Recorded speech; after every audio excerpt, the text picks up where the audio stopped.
To me, it was delightful. Honest to goodness village. There were brick walks that the Village Improvement Society built. Then they had oil lamps on the streets. Nearly everybody in town had half to 1 acre of ground. It was just a delightful atmosphere. I still can't get over it. I still say, I'm going to the village.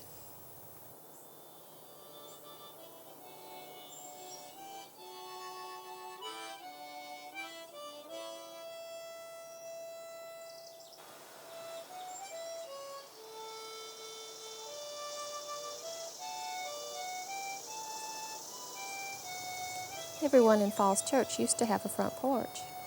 I would love to just sit on my front porch watching the world go by, or just being still.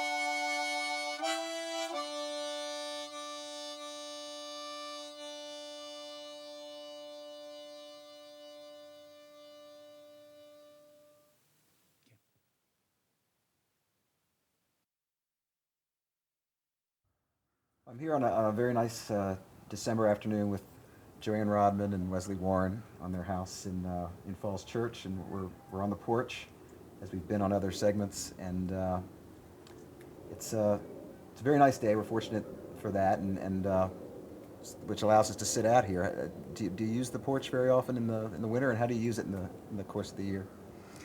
Well, we don't actually use it a lot in the wintertime, although we're fortunate enough to have nice enough weather a lot of the time in the winter that we could spend more time out here. And this is the south side, so in the afternoon the sun comes here and it actually gets quite warm in the winter.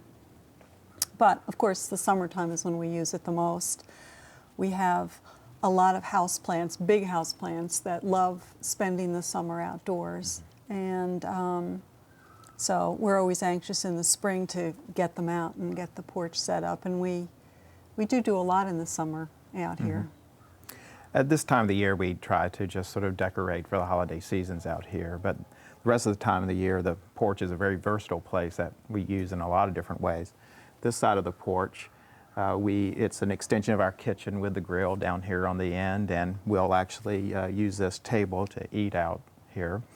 And on the weekends, if we entertain, we can open the French doors and hear music, and we can dance out here if we'd like to. So it's a very nice extension of the house most of the time of the year. It is a three-sided porch, so it gives you the opportunity to, if this does become too hot at one point of the day, you can gravitate over to the other side, and which we'll do. We'll see a little bit of that later. It's a nice porch. It's got it's tall, which allows a lot of light to come in. And I think on this house there's a good amount of windows, which makes for the rest of the house staying light, the inside of the house, even though it's shielded from the sun.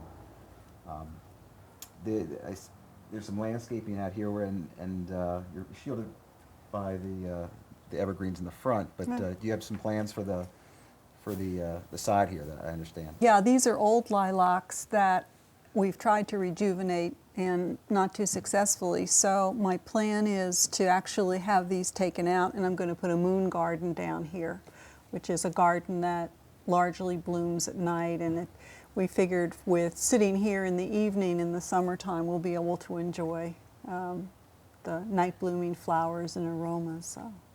That's a nice image. And I understand you've had some of the home concerts here. How's that We worked have. out? We have. Has that overflowed out onto the porch as well, or? Well, it hasn't, because the one time we did it was in December and it was pretty cool, and the other time we did it there was a huge thunderstorm, so we've basically had to stay inside for the concerts. This was a functioning farmhouse, and I suppose a lot of people gathered. I understand there were some civic leaders that lived here, and it was once a much more panoramic view of the area. How do you use the porch now in terms of entertaining and I see we're sitting in a very nice place to talk right now with some looks like period piece wicker furniture.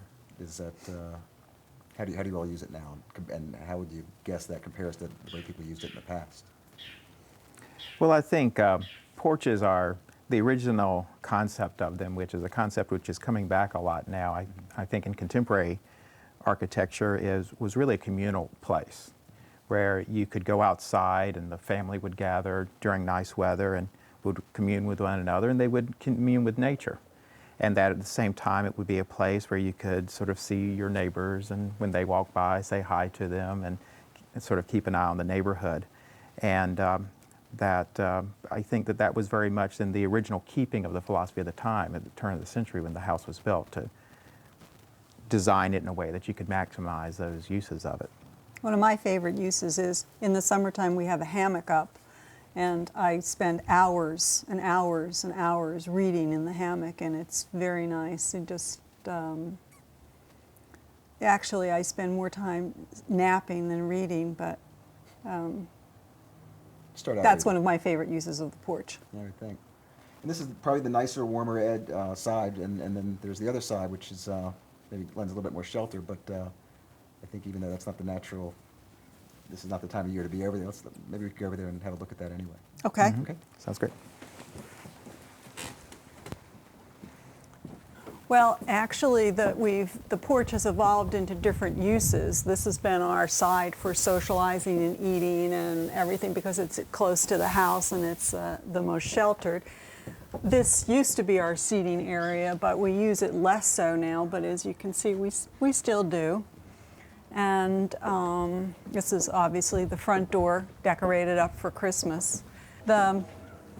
There's a historic plaque here from Falls Church, and also this is a name of the house, the original name of the house, which was Copeswood, and so we continue to call it that. This is a 100-year-old house about, and some of the original history of it is a little bit obscure. It was the plot was originally owned by a man named Fowler, and there was a structure in this area which he had named Copeswood, and it may not have been this house originally, but we've carried the name forward, or really the Historical Society has. And subsequent to that, a prominent local politician, state senator John Donovan, lived here. And then we bought the house from the Browns, and they lived here for 23 years, and so enjoyed it for a very long period of time when they were here. Well, it's a very gracious porch, and it's held up by these wonderful columns. This is the north side of the porch, and this has sort of evolved into a storage area for us more than anything. It's easily accessible to the back door. So we have an old organ here that we've had for quite a while that Wesley's going to turn into a bar one day. Yes, I like to think of this as my antique workshop. Joanne, I think, sees it a little bit more of my sort of junk storage area. But there is an old sort of a foot-operated pipe organ here, which I do hope to restore into a bar, and an old sewing machine too, which I'd like to turn into a cutting board, sort of like for a kitchen area. And that's my purple Martin house that's been there also for years that I'm planning to putting upside. So this is kind of our unfinished project side of the porch, I guess you might say. In the summer, in the warmer months, I would imagine it might be the nicest place to pull up a chair, being as it's on the north side. Perhaps. Yeah, it would be very cool here in the summertime. Very shaded, very comfortable. It's why we keep the swing over on this side of the house. Mm-hmm. And this is a great place to store our Christmas tree till we're ready to put it in. Yeah. And we tend to keep firewood here and bicycles here as well. Over here on the north side is the colonnade we spoke about before, and you can see it's chopped off now, but I suppose it extended over to the pump, which is now in the neighbor's yard. Yes, that's right. And in fact, at one time, there would have been a path that would have gone beyond the pump and led down to a guest house, which is now on another block of the street. But this would have all have been, you could imagine that the porch really would have flown out and gone down the colonnade and down to the well, and then would have connected you to more of the extended property around here. Yeah, which is what porches in general do, kind of they're intermediate step between the inside and the outside, Right. in this case of It, all the area that's surrounded. So we actually have a lot of wildlife here too in the porch and the surrounding areas. We have a family of possums that live under the house. we have actually a squirrel infestation. And if you can notice around this part of the house, we had them getting into the house, into the walls, and had to have trappers come and trap them and release them off somewhere and block up the entrances. And we have neighborhood cats who like to wander over here and sleep on the furniture. And we actually saw a red-tailed hawk who spent some time in our apple tree this summer. So the birds are very fond of the porch in general. In fact, when we had hanging baskets around here, they would nest in the baskets pretty regularly. But even without them, we'll get a certain type of bird that likes to sleep in the corners of the porch at night. Swallows, I think. Mm-hmm. So it's a gathering place for all. That's Right. right. People and Yeah. wildlife. Right. I'll often surprise a squirrel sitting on the arm of one of these chairs eating one of the hickory nuts, you know. So. Well, it's a very nice place, and I'm grateful that you all let me come by and talk to you about it. And it's been walking by for a couple of years now, and it's nice to actually get up on the porch and enjoy it with you. Thanks a lot. Well, thank you for coming by. Certainly a part of the house. I think it was the main selling point of the house when I saw it, at least. I said, whoops, this is the house I want. Well, we appreciate the opportunity for you to come by and let us share it with you, and come back sometime, just sit. Okay, thanks a lot. Okay, great. All right. Thank you. Thank you.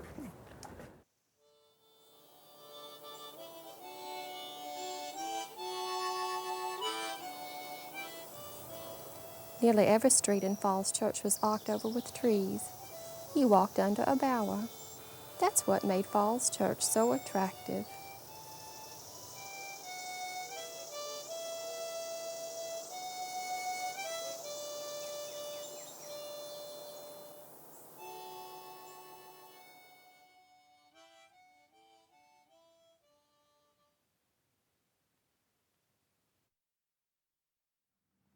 Barbara, we're at Cherry Hill Park, and right by the old Cherry Hill barn, it was the antebellum barn.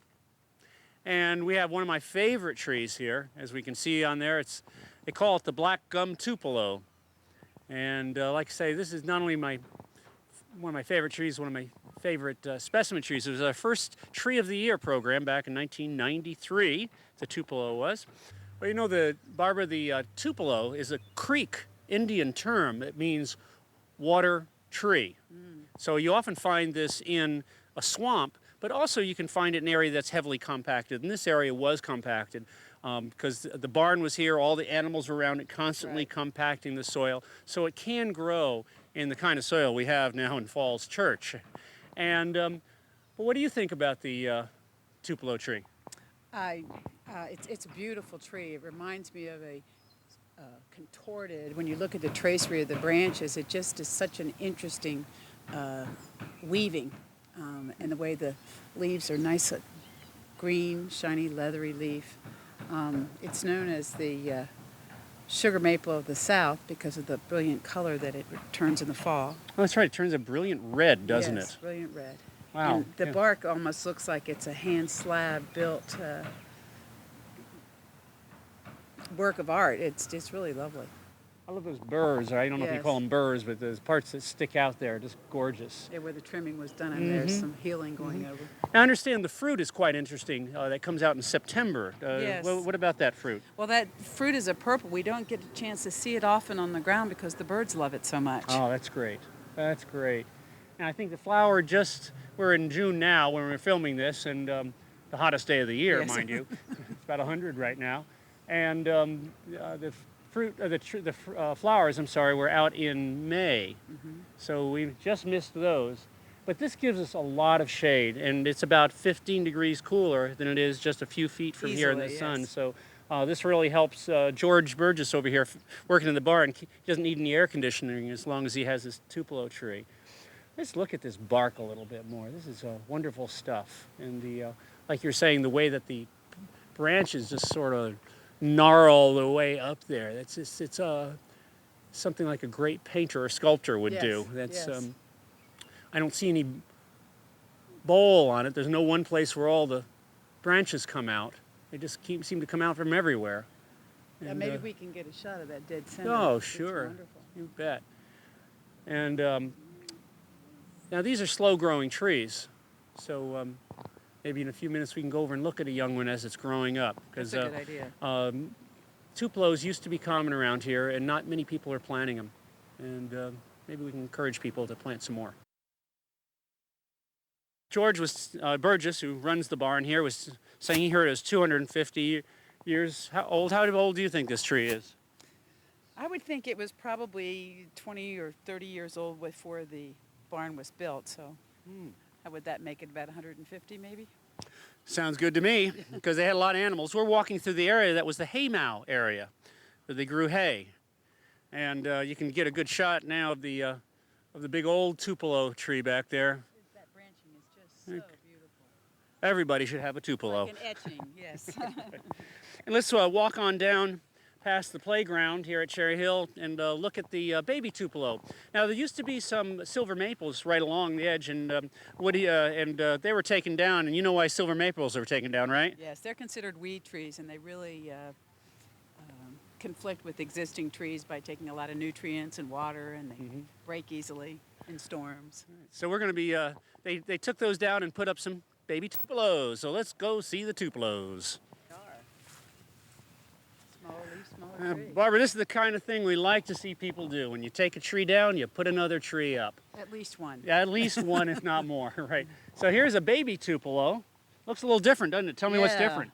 Well, the leaves are smaller. You don't see that characteristic sculpturing of the bark like we did. Looks almost like a beech tree Yes, there, it doesn't it? does. It's very smooth.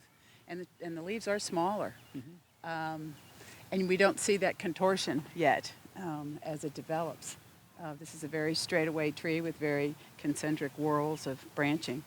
You would never know it was the same tree. I mean, this is a baby tree, that's a mother tree, and you would I would never know that that's a Tupelo by looking at the ancient tree. It's gorgeous. Why you can get these around here? Can't you buy them at nurseries readily? Yes, and a lot of nurseries you can make a special request in the summer, and they'll have a fall digging program, and they can order for fall or spring. Okay. Well, I understand that it's important to know the botanical name of the trees, because sometimes the nurseries get them mixed up if you go by the common name, because the common name can be used interchangeably. So I believe it's Nyssa sylvatica, isn't Yes. it? Nymph of the swamp, I think this is what that means. And even though we're not in a swamp, it grows well on our heavily compacted clay. Nyssa sylvatica, Tupelo. Right.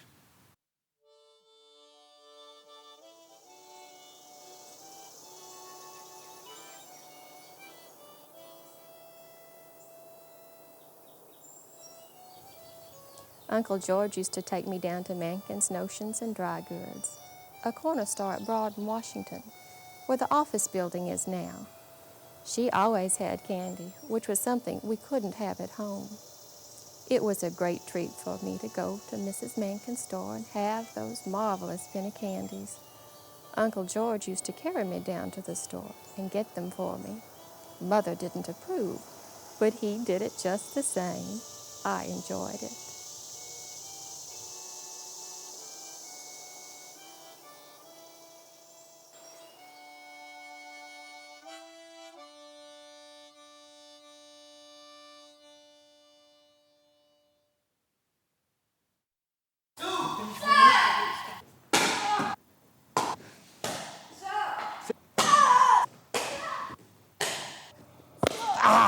Good. All right.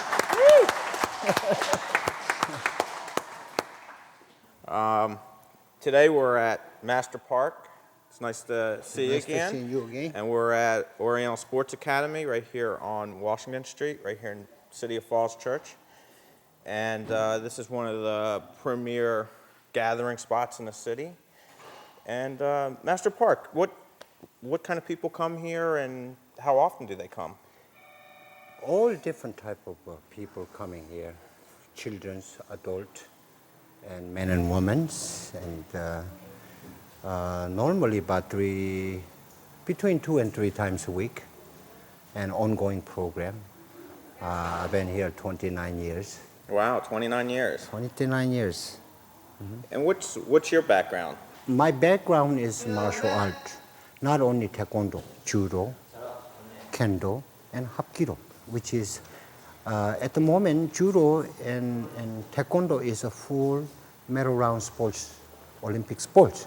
But kendo and hapkido is remain traditional martial arts. Kendo is a weapon, like a fencing, Europeans, and Oriental is a kendo is a more like a European fencing, but it's a very limited number of people training because grab with the start with a weapon on your hand.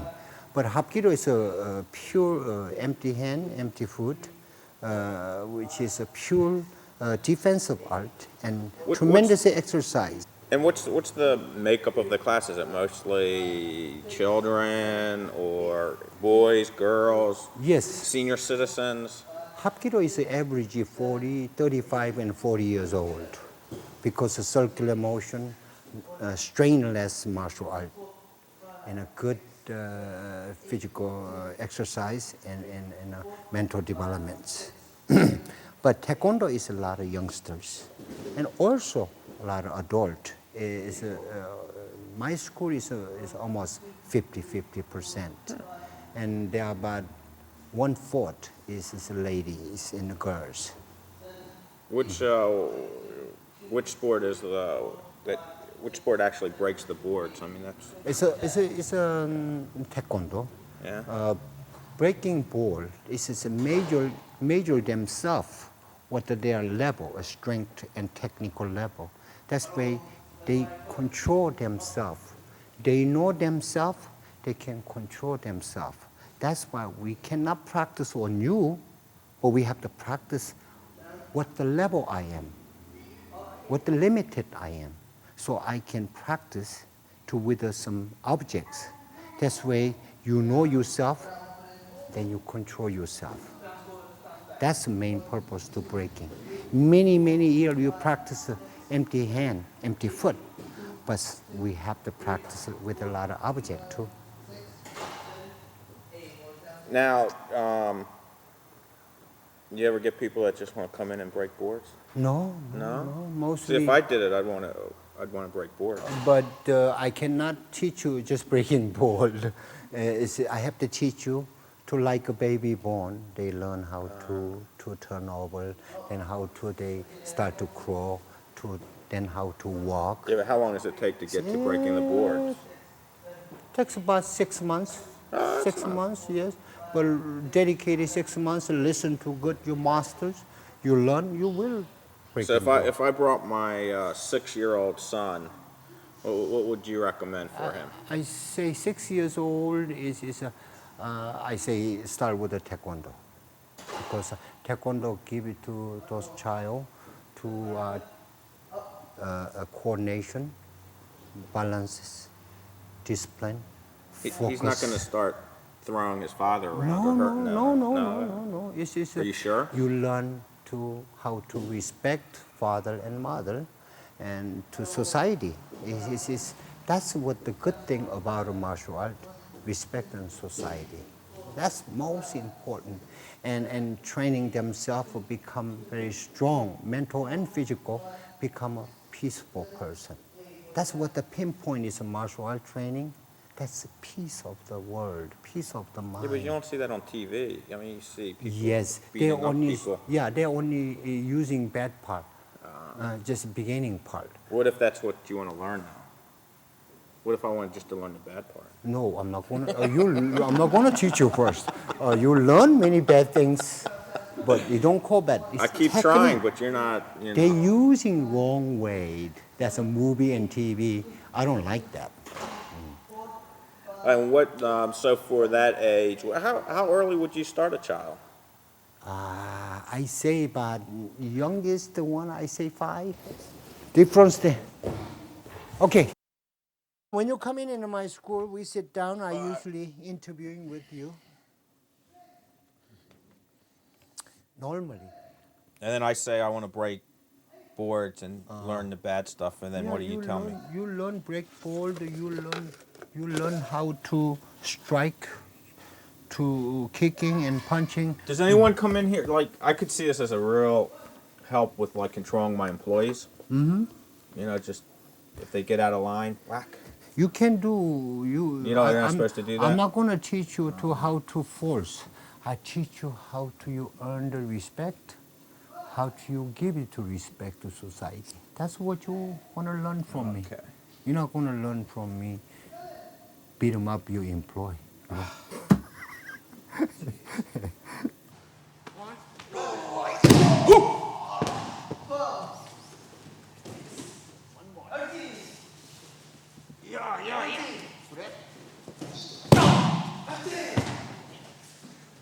I'm quitting. I'm finished.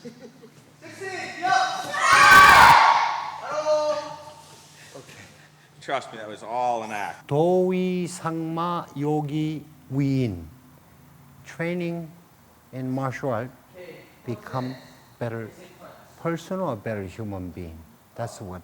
It's, we all always respect that words. We want to be a better human being. That's what it is.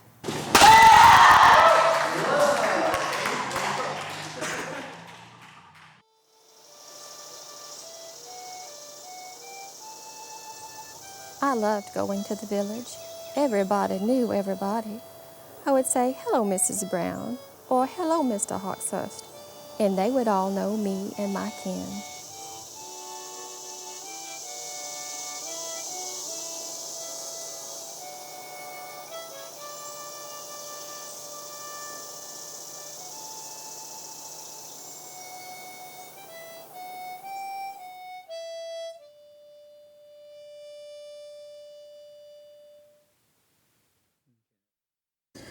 Well, we're here with one of the most familiar faces in Falls Church. Now, he may not be the most familiar face in Falls Church, but when I was growing up and going to this college and everything, Mr. Herb Kaplow was one of the more revered people in my sphere of influence. Mr. Kaplow I'd watch on television as a correspondent of the news, the type of person that had the integrity we wish would continue to have in our news today. Mr. Kaplow, welcome to Going to the Village and one of the most familiar faces in Falls Church. When did you move to Falls Church? I think it was 1958. It was either 58 or 59. 58. Yeah, it was a couple years November ago. of 58. And where were you in your career at that time? Well, I had started in 1951 with NBC, so it was 7 years later. I see how smart I am? 51 to 58 equals 7 years. No, you have to be smart to live in Falls Church. Or a little bit above normal, I think, is the way it goes. But that was great. Now, when you were in 58, were you a correspondent at that time? Yeah, I became a correspondent in about 1954 or 55, after about 4 years doing other things and learning the ropes and being a junior employee and a gopher. Well, what I remember you most as a correspondent, it all is a little bit of a blur, but of course it's the civil rights era. You were one of the primary correspondents covering the civil rights era, and during the early 60s, mid 60s, late 60s, and in the 50s. Well, one of my first assignments was to go up to the Supreme Court on May 17th, 1954, which is a noteworthy day. Yeah. That was the day that the Brown decision was handed down by the court. And you saw that? Well, I was sent up quickly after the bulletin moved that the court had ruled on the Brown decision. So at the court, they don't advertise when they're going to hand down these decisions.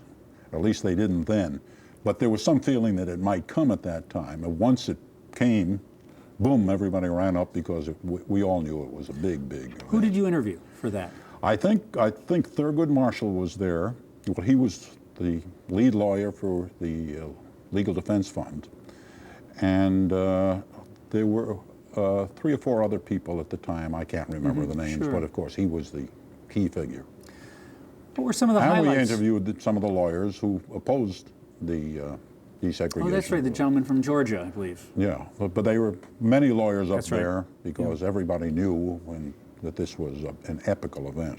Right. Although I'm not sure to the extent that it played out. I mean, it had ramifications beyond just the desegregating schools that were prejudiced against blacks. The reverberations went far beyond just that in subsequent years. What were some of the highlights of your long career as a correspondent in journalism and the news?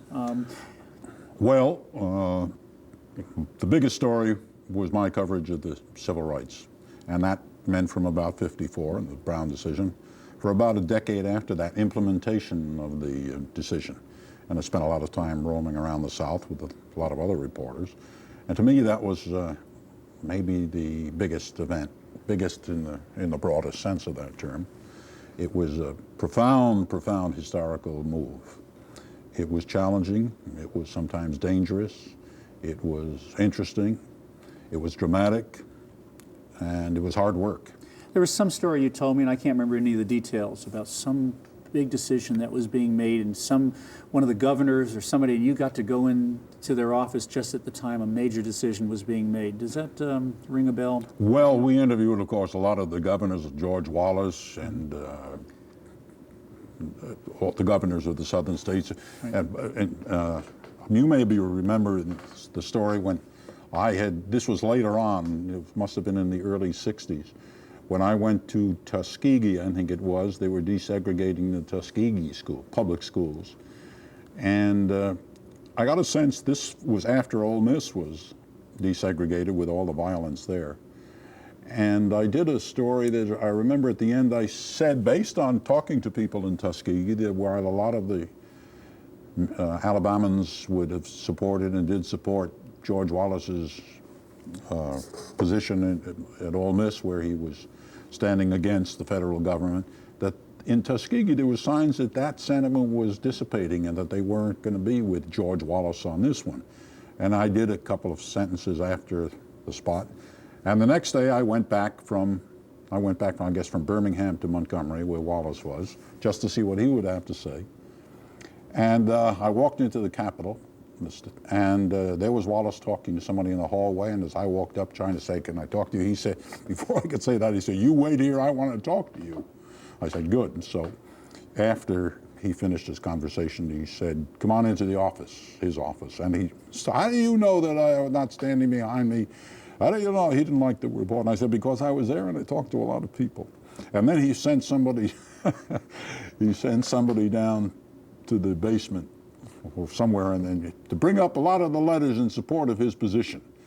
And while he was there, he talked. He knew me from covering him earlier, and he reached in to the desk drawer and he pulled out a little Star of David. I guess he knew I was Jewish or something. And he said, "See, I got this from a man in Brooklyn who said, 'God bless you, Governor.'" All right. Then somebody came up and he claimed there were lots of letters in support of his position. And so we took pictures of this, and we did another spot that night on his reaction. And that might have been the story that I told you earlier. I have lots of stories. You do. You do. Some are even true. Yeah, but not the better ones.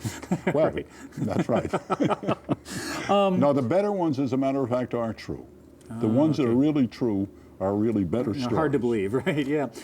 Now, you're a familiar face around here in Falls Church, and you help moderate some of the debates we have and do a lot of things.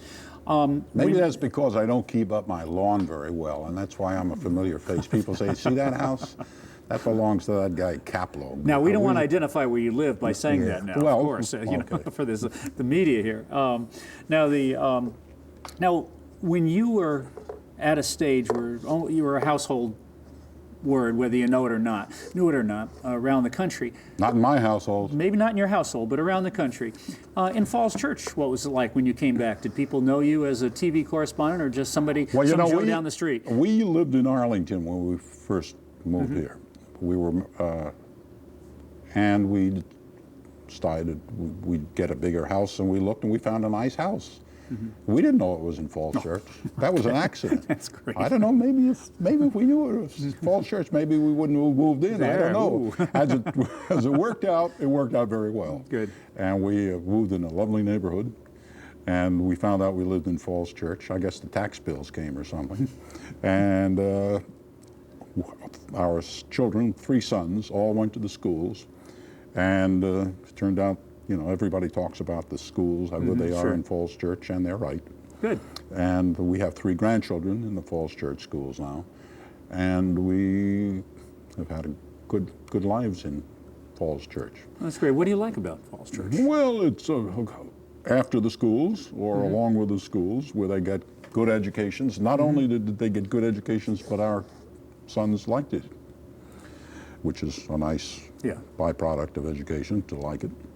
And, well, it's a friendly community. We had good neighbors, good friends, and there are lots of beautiful things around here, and the environment is nice.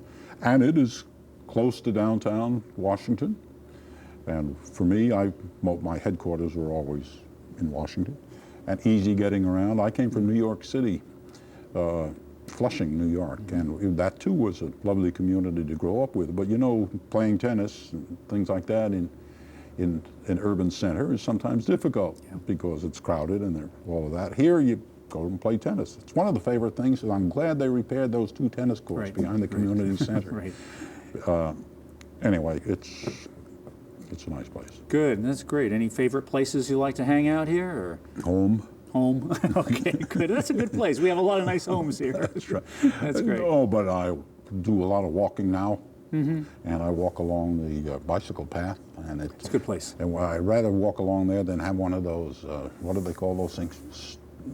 The things you walk on and they stay in place. Oh, treadmills. Yeah, treadmills. right. They're boring. And one of the reasons that it's nicer to walk, because even though I walk the same route, it's really lovely. There's a lot of nice people. People say hello. Yeah, I mean, and say the hello bicycle, to you. once in a while, the bicycles miss you by a half an inch or an eighth of an inch, you know. It gets a little adrenaline rush, makes life interesting. That's right. Yeah. You dodge your way, evade your way up. But I haven't figured out whether it's a bicycle path or a jogger's path or a walker's path. It's a path. It's a path. It's a path. But everybody claims rights to those. That's right. Well, that's and sometimes, nature of democracy. Well, I became attuned to the bicycle horn going tweet, tweet, and that means move over, Buster. Real fast, yeah. And sometimes somebody says something nice. Never unnice, although somebody told me once I was walking on the wrong side. I should have been walking on the right side. Well, do you know next to the bike path, though, there's, in most, I don't know if it's the whole length of it through Falls Church, but there's an additional little gravel trail. Not where I walk. Okay. But what I do is I try to walk on the grass. Right. Not only to not be hit by the bikes or whatever. They have a right. I guess if it ever came to the Supreme Court, we'd probably all have equal rights to the path. But I think it's better on your feet to walk on the. Yeah. This is Dr. Caplow speaking. I agree. So I walk on the grass. Wouldn't it be ironic if I were hit on the bicycle path while on the few moments when I'm on the hard surface? No, we won't talk about that. That's right. So what do you, you've been here for 40 some odd years, and you've seen the whole world. Any comments on Falls Church? You said you have very definite, some definite beliefs about Falls Church or feelings about Falls Church. What type of thing would you like to put across?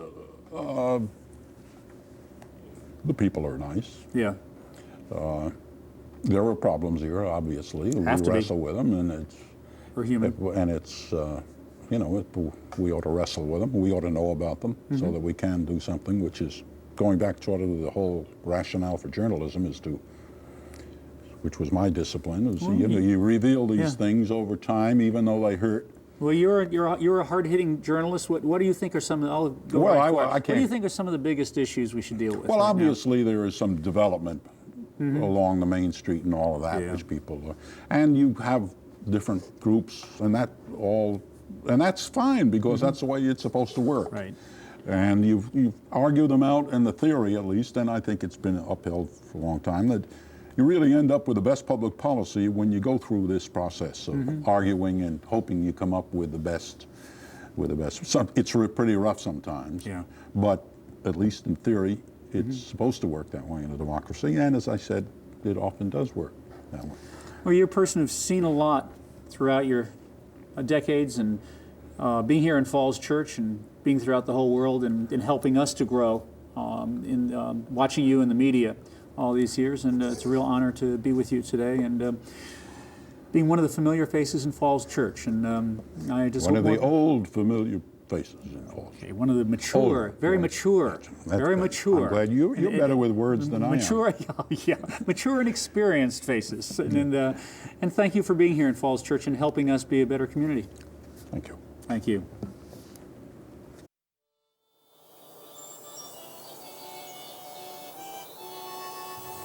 I heard music everywhere in town. A lot of folks had pianos and other instruments in their homes, and I could just walk up and down the street and hear people playing pianos and violins and singing. Some fellows were always sitting on the front steps of the stores down by the crossroads playing harmonica. Of course, there was music at church on Sundays and Wednesdays. A band always played at town picnics. One of my favorite things was dances at the Oddfellows Hall.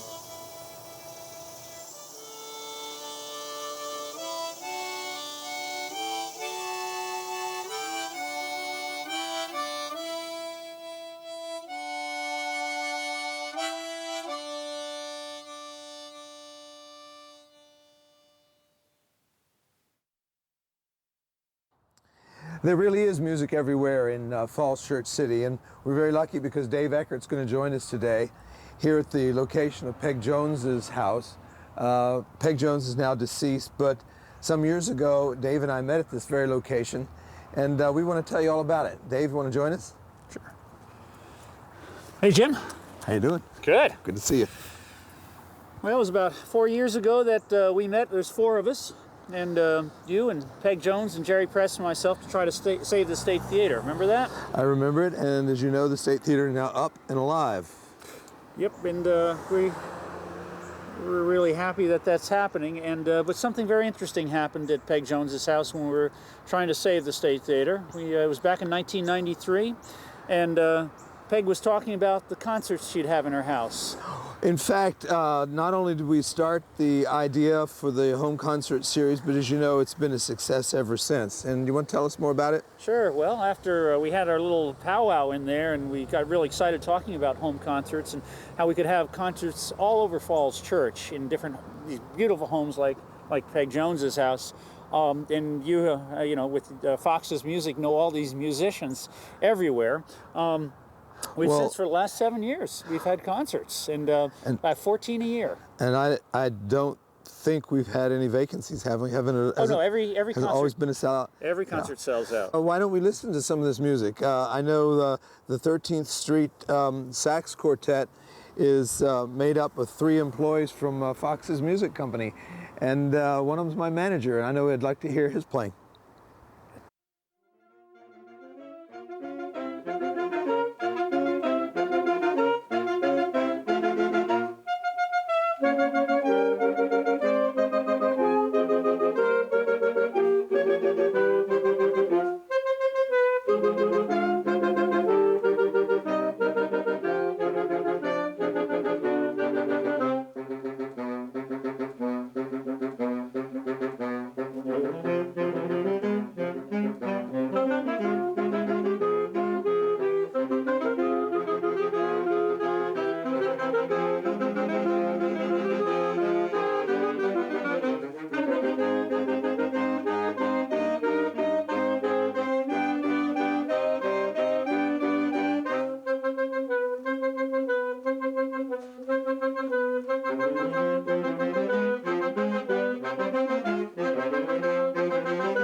What do you think?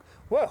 Pretty that good, was huh? great, yeah. And I was there that night, you know, and you know, they started out playing classical, and after that they went into jazz, and really blew our socks off once they started playing some of the really hot jazz too. So they're very versatile, and this is actually the third time over 7 years they've performed for us. Is that right? And I can't imagine 4 saxophone players at one time. But yeah. Who else we got? Well, we also have, we can show to you, is the United Gospel Singers. That's Shirley Tinner, who lives up on Tinner Hill. Right. And the primary house up there. And with her group was an extended family group who've been together for 26, 27 years. And if you can imagine, 7 huge voices in a living room and with one piano. And here we go. We're going to listen to them now. All right.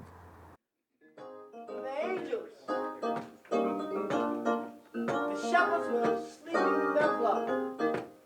The angels came, told them a message. Let's sing that same message today.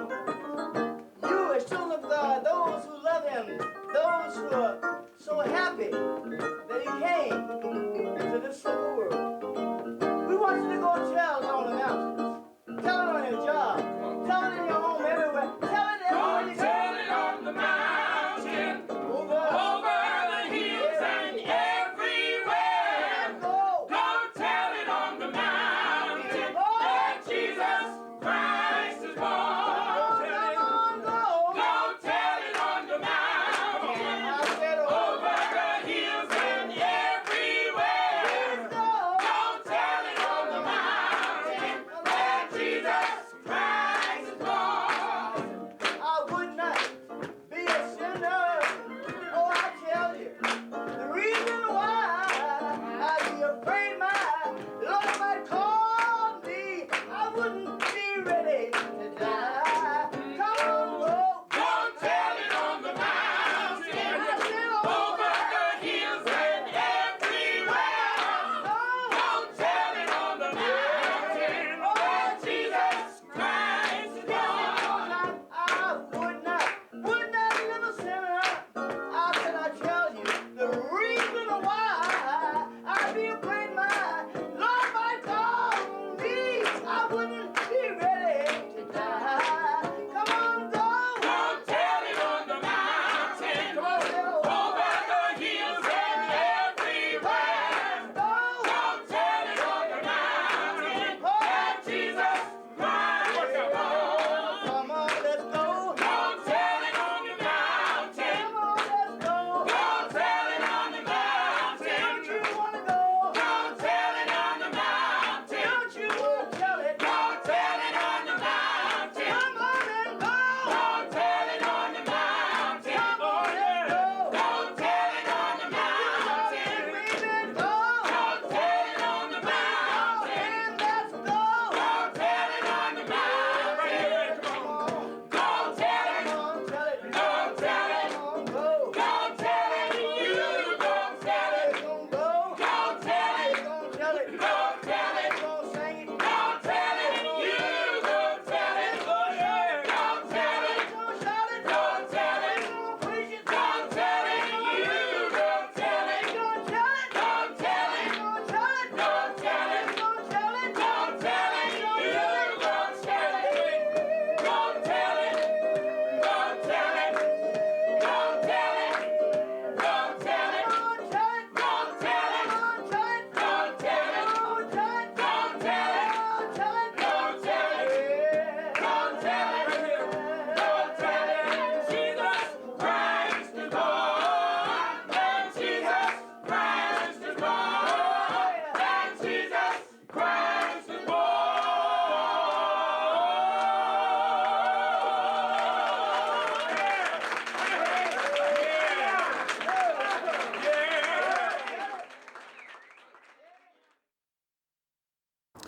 Wow. What do you think? I was just so overwhelmed. When I went up at the intermission to talk about it, I couldn't talk. I confess I don't know what we're charging now for the series, but isn't it a few dollars per show? Well, it is a few dollars. It's a single ticket is $14, and if you buy a series ticket, it comes down to $12 a ticket. And what they get is they get an evening in a beautiful house with professional musicians performing great music that is prepared just for that event. The musicians play for a little over an hour in two Right. half-hour sets, and in the meantime, in the middle, we have about a half-hour intermission, and the homeowner provides luscious food and drink for people. And so for $12 to $14, what a person gets is a Kennedy Center quality performance in the intimacy of a beautiful home with that's only 20 or 30 people are attending. Well, I know the nice thing too is that there are very few venues where smaller groups, individual pianists or a small ensemble can perform and where we can find some employment for them. So for me, the owner at Fox's, it's a wonderful, wonderful idea because it allows them to pick up an extra few bucks. Well, yeah, because all the money goes to the musician. Now, this is sponsored by the Falls Church Village Preservation and Improvement Society, which was founded in 1885. And one of their earliest rules is there had to be music at every event, including board meetings. Boring board meetings, there had to be music. Well, we don't do that anymore. But we do this as a pass-through. We don't, we pay for, different things like the mailing, and but all the money that's brought in from the tickets goes right to the employees. Right. I mean, not to the employees, but to the musicians. What are the plans for this coming year? Who do you have lined up? Well, we have again, every time we have a series, we have a different kind of music. I mean, you might hear country music, you might hear classical music or jazz or ethnic. We have we're going to have some bluegrass music. There's some pickers coming in and performing in the spring. Right. And then we have some Hawaiian music. There are local Hawaiian musicians. We're going to have more jazz. We're going to have more classical music in the spring. So we have a whole lineup. We haven't put them all in. As of the filming of this, we don't have it all scheduled. But they can hear about this by either reading the Falls Church News Press. We put an article in there. Or we do mailings to the members of the Village Society, and so they can become members of the Village Society and get that, or they can go to Fox's Music and pick up the flyer. And Fox's, so those are the three ways we promote the home concerts. And like I say, they all sell out, and so it's just a matter of finding out about them in time. And these are in homes that are not open to the public. In fact, we only tell people where the homes are after they pay for the ticket. Right, and let's go back to that point one more time. All of the money that we collect for the concert in the home series goes to the musician. It doesn't go to David, it doesn't go to Fox's. It literally helps keep musicians with live performances, and that's pretty exciting, and I want to thank you for my part. Thank you, it's been fun. Yeah. Take care, Jim. Take care, Dave.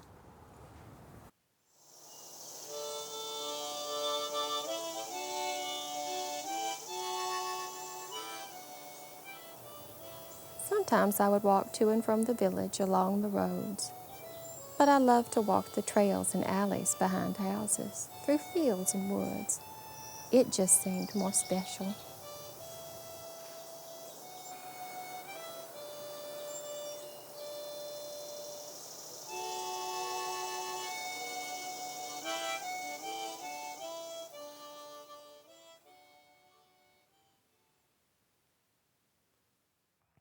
It's a new day on the trail today. Got rained out on that first shot, and we're coming back to the same point. A sunny day out here, and you can hear the city crew in the background maintaining the trail. They're fixing it up for a special event we're going to have here, a commemoration of the trail. We're right here at the beginning of the area that has some narrative signs. In the Village Preservation Improvement Society, we put in some signs that have weathered quite a bit, but they are illustrated signs to show why we try to save these forest fragments, that they're very special places for us in this urbanized area. We're going to walk over Ross's Run. This is an intermittent stream. It's dried up right now, but as it rains, it comes through here. It's named after Ross Johnson, who worked very hard on getting this area developed into a forested area and helped save the stream. This whole area was preserved as a result of an effort back in 1991 when the city wanted to engineer the stream and put in some gabions and what we call hardscape, and channelize the stream more. And a number of people came out and said, no, we have to preserve the stream, improve it, and then also the floodplain. And so this became a very special place.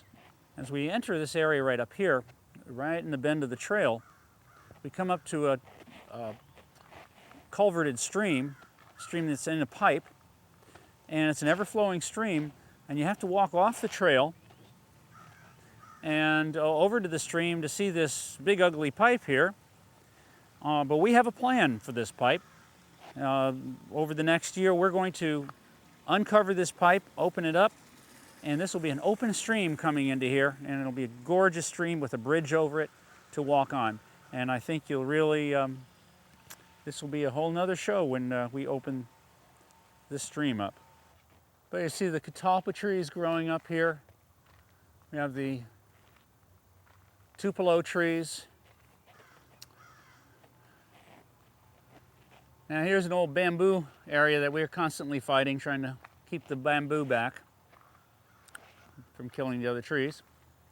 And here's one of the old signs about the 4 Mile Run watershed right here, which shows the 4 Mile Run that we're by and all the different streams that come in that are underground now. And one day we'll uncover those and get the fish back in them. Over here we have a plant called touch-me-not. It's a native impatient plant, and when if you get poison ivy, and there's generally poison ivy nearby, and the Algonquins used to use that whenever they got poison ivy. They'd rub that touch-me-not on it. There's a sharp drop off here, so you don't want to go too close to this. Oh, you can see the old holes where the crayfish had dug their holes over here. This is all spring-fed water. It's not real clean because unfortunately we have a lot of oil-based problems in here, and E. coli problems. It's actually designated by the state and the EPA as being a polluted stream, so but we plan to clean this up. You have to clean up the whole environment first. Nice clover right here with the white on it. We call that a white. Oops, there he goes. They love that clover.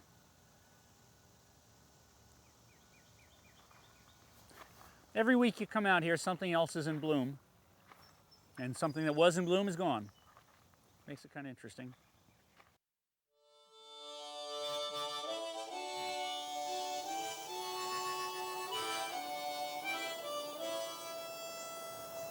One of the most interesting things to me is that right in the middle of Falls Church, right in the middle of one of the fastest urbanizing areas anywhere, we have magnificent old houses and trees, beautiful music still in homes and on the streets, marvelous places to gather, and trails to return home on.